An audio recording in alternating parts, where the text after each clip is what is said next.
શું એવું બની શકે કે આપણી આખી સૃષ્ટિ પાછળ એક મોટી દૈવી યોજના હોય, એક એવી યોજના જેમાં માનવજાતનું પતન અને એની મુક્તિ બધું જ એક મોટા ચિત્રનો ભાગ હોય?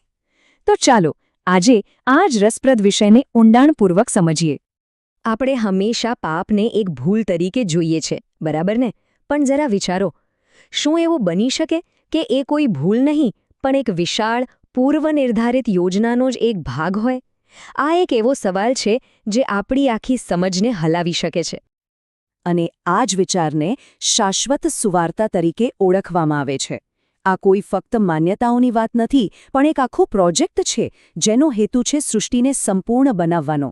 અને સૌથી નવાઈની વાત તો એ છે કે આ વિચાર મુજબ માનવજાતનું પતન કોઈ સમસ્યા નથી, પણ ઈશ્વરના પ્રેમને સાબિત કરવાની એક મોટી તક છે. તો આ મહાન પરિયોજનાનો અંતિમ ધ્યેય શું છે? ચાલો ત્યારે આ પરિયોજનામાં ઊંડા ઉતરીએ. એનો મુખ્ય લક્ષ્ય છે સર્જિત જીવોને પૂર્ણ બનાવવા. પણ આ પૂર્ણતાનો ખરો અર્થ શું થાય? તો જુઓ, પૂર્ણતાનો મતલબ છે એવી દુનિયા જ્યાં પાપનું નામોનિશાન ન હોય.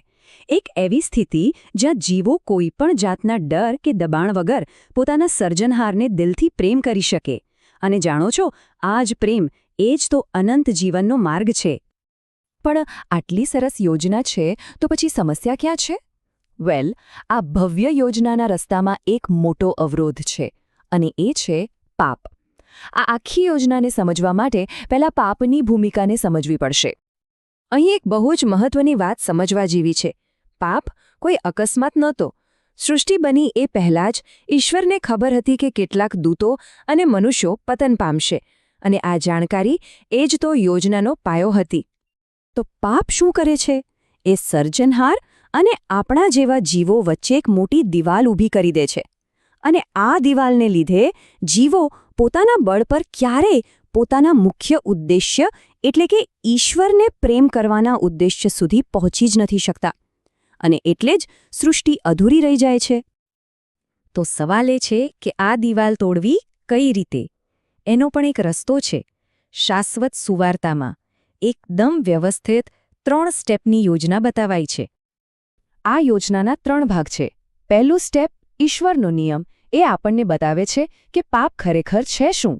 બીજું સ્ટેપ, પુત્રનો નિયમ, એટલે કે ક્રોસ, જે એ પાપને માફ કરે છે. અને છેલ્લે ત્રીજું સ્ટેપ, પવિત્ર આત્માનો નિયમ, જે આપણને પાપ પર જીત મેળવવાની તાકાત આપે છે. કેટલું વ્યવસ્થિત છે!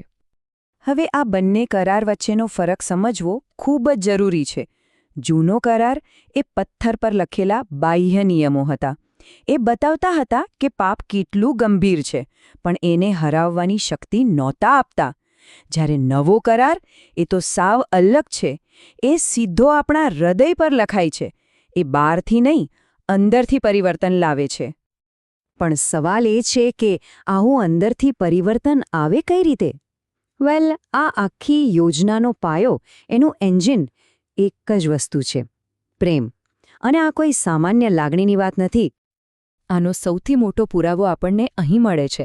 વિચારો, જ્યારે આપણે પાપી હતા, જ્યારે આપણે એમનાથી વિમુખ હતા, ત્યારે પણ એમણે આપણા માટે ક્રોસ પર બલિદાન આપ્યું. આ જે એક એકતરફી પ્રેમ છે ને, બસ ત્યાંથી જ પરિવર્તનની ખરી શરૂઆત થાય છે. તો આખી પ્રોસેસ ચાલે છે કઈ રીતે? જુઓ, એની શરૂઆત આપણા પ્રયત્નોથી નથી થતી. એની શરૂઆત થાય છે એક દૈવી ભેટથી, પવિત્ર આત્માની પ્રાપ્તિથી.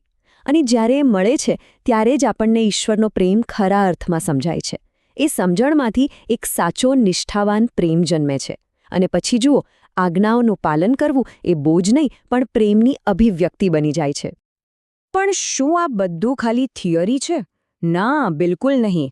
આના જીવતા જાગતા પુરાવા પણ છે, જેને પ્રથમ ફળો કહેવાય છે. એટલે કે એવા લોકો જેમણે આ પરિવર્તનનો અનુભવ સૌથી પહેલાં કર્યો. સૌથી પહેલા હતા ઈસો, જેમણે મૃત્યુ પર વિજય મેળવ્યો. પછી આવ્યા પેન્ટેકોસ્તના સંતો. અને ભવિષ્યમાં 1,44,000 લોકો આના અંતિમ સાક્ષી બનશે. એ લોકો સાબિત કરશે કે આ યોજના 100% સફળ છે. તો આ બધાનો અંત ક્યાં આવશે? ચાલો હવે આપણે આખી યોજનાના અંતિમ પડાવ પર નજર કરીએ, જ્યાં સૃષ્ટિ આખરે એની પૂર્ણતાએ પહોંચશે. એક વાત રસપ્રદ છે. જેમ જેમ ઈશ્વરની યોજના આગળ વધી એમ સામેની વિરોધી શક્તિની ચાલ પણ બદલાતી ગઈ. આદમના સમયમાં એક ફળની લાલચ હતી, મૂસાના સમયમાં નિયમ તોડવાની, ઈસુના સમયમાં એમને જ નકારવાની, અને હવે અંતિમ યુગમાં શ્વાપદની પૂજા કરવાની ફરજ પાડવામાં આવશે. મતલબ કે રીતો ભલે બદલાઈ, પણ ટાર્ગેટ હંમેશા એક જ રહ્યો છે, કોઈ પણ રીતે જીવોને ઈશ્વરને પ્રેમ કરતા રોકવા. અને હવે આવે છે આખી વાતનું ક્લાઇમેક્સ. અંતિમ ઘટનાઓનો ક્રમ આ પ્રમાણે છે. જેવી પ્રથમ ફળોની સંખ્યા પૂરી થશે કે તરત જ પ્રથમ પુનરુત્થાન શરૂ થશે. અને આ ઘટના ઈશ્વરની આજ્ઞાઓ સાચી છે એનો જીવતો જાગતો પુરાવો બની જશે. કોઈ શંકાને સ્થાન જ નહીં રહે. અને પછી બધા જ જીવો કોઈ પણ જાતના સંકોચ વગર મુક્ત મને ઈશ્વરને પ્રેમ કરી શકશે. અને છેવટે પાપનો હંમેશા માટે અંત આવશે અને સૃષ્ટિ પ્રેમથી ભરપૂર અને પાપ વગરની બની જશે. તો અંતિમ પરિણામ શું છે? પાપ, જે એક સમયે સૌથી મોટો અવરોધ લાગતું હતું, એને પ્રેમની શક્તિથી હરાવી દેવામાં આવે છે. એને હંમેશા માટે ખતમ કરી દેવામાં આવે છે.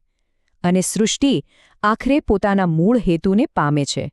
અને એ હેતુ હતો ઈશ્વર સાથે એક અતૂટ, પ્રેમાળ સંબંધમાં હંમેશ માટે જીવવું. તો આખી વાતને અંતે ચાલો એક સવાલ પર વિચારીએ. જો બધી આજ્ઞાઓનું પાલન છેવટે પ્રેમથી જ થવાનું હોય, તો પછી આ બધા નિયમોનો અસલી હેતુ શું હશે? શું એ આપણને સજા આપવા માટે હતા, કે પછી આપણને સાચા પ્રેમનો રસ્તો બતાવવા માટે? ખરેખર આ વિચારવા જેવી વાત છે.